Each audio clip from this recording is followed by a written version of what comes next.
Sebenarnya kalau 300 km tu motor apa saja pun boleh.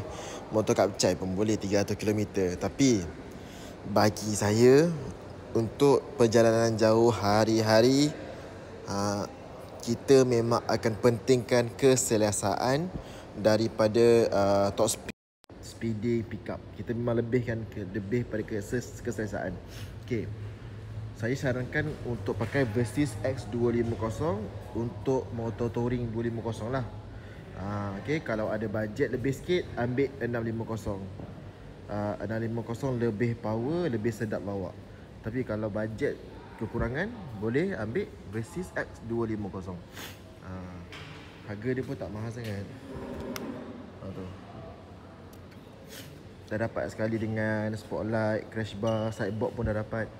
Okay, bagi saya keselesaan lebih penting daripada laju dan sebagainya lah. Tapi ikut pada orang, ikut pada minat. Z250 boleh, Ninja 250 boleh, Versys 1000 boleh. Kita ada kan, saya ada kenal orang yang pergi kerja 400 km hari-hari pakai Versys 1000. Memang lagi sedap lah. Tapi touring memang one of the best lah untuk jalan jauh. Okay.